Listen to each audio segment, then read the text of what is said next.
the sun doesn't shine every day. The storms will come.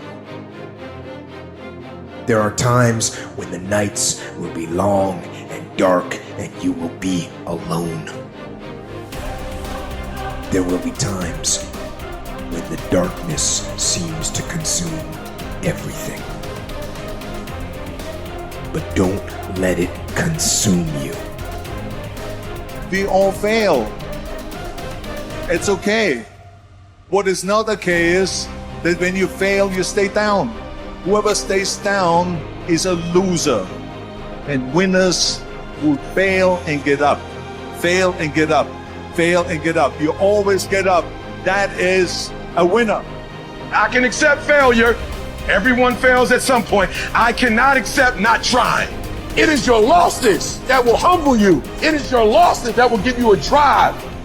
It doesn't matter about what happened yesterday. It doesn't matter what happens to you. The only thing matters, what are you going to do about it? As long as you're here, you have a chance to transcend yourself. You can decide that you're going to stand up to life. It's necessary you take responsibility for it. That you don't give up, that you don't take any objection or disappointment or defeats personally. So yes, I'm in charge here. I'm going to do something about this situation. When you embark this journey, you must know that it's going to go down before it comes up. But when it comes up, it's going to go so much higher than you've ever been. Sacrificing today for tomorrow's betterment. But if you didn't know that, you didn't prepare for that, you think something's wrong, maybe it's time to stop. No, it's time to move even further. You have to be equipped mentally to endure this process. Knowing what you're about to go into is step one. Knowing it's an uphill battle, but a winnable one and one that's achievable. Only those who are willing to risk going too far can possibly find out how far one can go. I want to see how far I can go. I want to see what I can accomplish. I want to see what I can do, what I can be, what I can have. I want to see. I don't want to see what I think I can do. I don't want to see what I think is possible. I want to see what my life would look like if I didn't count the cost. Because if you count the cost and you see how much it costs, you might quit. So you got to go in knowing that I don't count the cost. I do as many push-ups as it takes, as many sit-ups as it takes, as many reps as it takes. I pay whatever the price is. You get to a point when you don't count it. You just do whatever it takes to get whatever you want. So you got to consider before you start anything, what is a commitment level? If you commit to something, you don't stop until you win. Wake up in the morning, you rise and you grind. You join that health club, don't quit. You started that business, don't quit.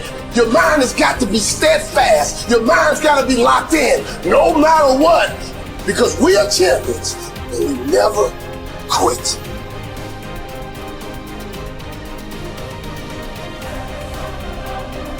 The official definition of self-discipline is the ability to control one's feelings and overcome one's weaknesses.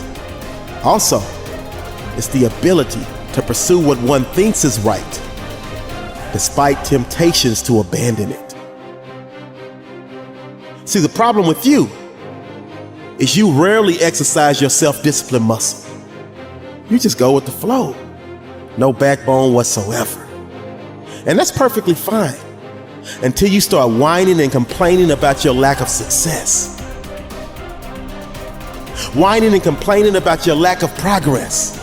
Whining and complaining that you're not gaining any momentum and you can't seem to get ahead in life. You're wasting a bunch of percentage here. We have 80 more percent that we're not tapping into because in this other 80% is suffering, pain, failure, self-doubt, darkness, and then a whole bunch of light. But to get to this light, we gotta go through all of this. So a lot of us know that. I can get over here, but over here, man, this is much better because I gotta go through this journey that is not fun. This from 20 to 100%, this shit in between is not fun. So we decide to live over here. So everybody goes, how do you do that? You know exactly how to do it. You know exactly, it's not a magic trick. There's nothing I talk about that's a magic trick. It's all back down to a very primitive mindset of we just act to you. It's like breathing. Breathing becomes normal. Like, we don't know that we're doing it. That's how you have to live your life.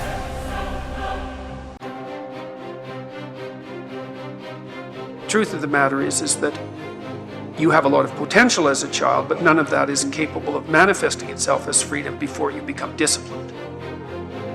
And discipline is a matter of the imposition of order, and the order is necessary, especially for people who are hopeless and nihilistic. And what does it mean? Well, it doesn't mean, geez, I hate getting up at 8 o'clock in the morning to get ready for work. That just means that you're not very disciplined, or maybe that it might mean something deeper. But I'd start with lack of discipline before, rearranging your whole life. Because you might say, well, I hate getting up at 8 o'clock in the morning no matter what I'm doing, and then it's not your job. I don't mean don't do difficult things. I mean, watch yourself, and if you see that you're doing things that make you hate yourself, then consider the cost of continuing. If something's valuable, you'll make sacrifices to attain it. That discovery of sacrifice, I think that's what separates it's one of the primary factors separating human beings from animals. Because we discovered that we could let go of something we value in the present, and we would gain something we value even more in the future.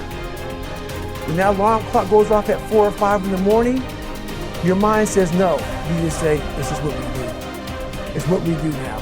Because to get to where you want to go, the amount of pain involved, I'm not saying physical, I'm not saying you got to break yourself off. The amount of mental pain of how many times you're going to have to do something that you don't want to do to get to where you want to go. When I was 297 pounds and I was fat as hell trying to be a Navy SEAL, the scariest thing in the world to me, even to this day, was that could have been the rest of my life. I thought then I was trying hard. That's the scariest thing in the world. I thought then, 297 pounds, working for Ecolab, spraying for cockroaches, making $1,000 a month. I thought that was me at my 100% potential. Come to find out, a few years later, I wasn't anywhere near that. 106 pounds less, graduate Navy SEAL training, went on to do all these other things. Looking back on that was me trying hard. That's why people gotta understand, what is in us, we have no idea until we start trying hard. And I mean really trying hard, when you're obsessed with, hey, this is my new norm. My new norm is that, wow, this isn't always fun. It's not always meant to be fun. And that's when you know you're trying hard. As C.S. Lewis said, hardships often prepare ordinary people for an extraordinary destiny.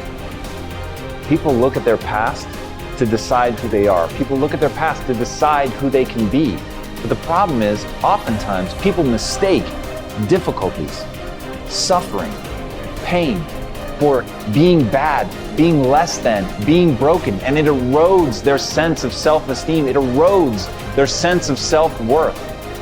But nothing could be more opposite from the truth, because in reality, no matter what you've gone through, no matter how hard it was, all of it was shaping you into the person that you can become. The hardships, the difficulties, the pain, the suffering, all of that makes you tougher.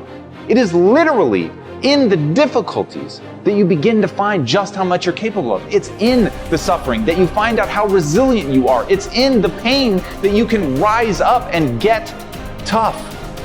And all of that is going to serve you as you move forward, but you have to know how to frame it. You have to know how to think about it. You have to know that whatever you've been through, that all of it is an opportunity to learn. All of it is an opportunity to grow. All of it is an opportunity to get better, but you have to use it to shape yourself. You have to lean into it. You have to know that the pain and the suffering, all of it is serving you. But if you're telling yourself a story that diminishes you, if you're telling yourself a story that bad things have happened to me, or I've done bad things and that makes me a bad person, then none of it is going to help you.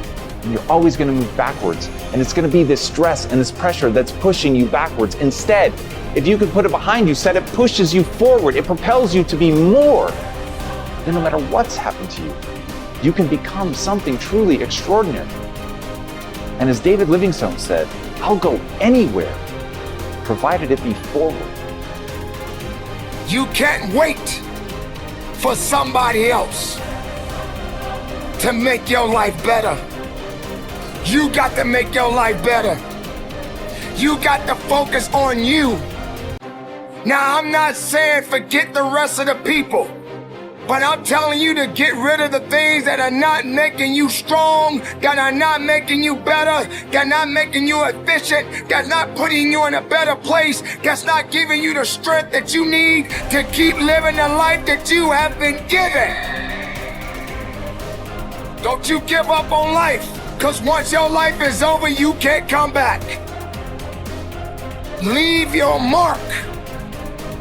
Help someone. Lift someone up when they're down. Be the strength for others when they're weak. And maybe when you're at the weakest point in your life, someone will lift you up. Because we all struggle. No one is immune to it. So keep fighting forward.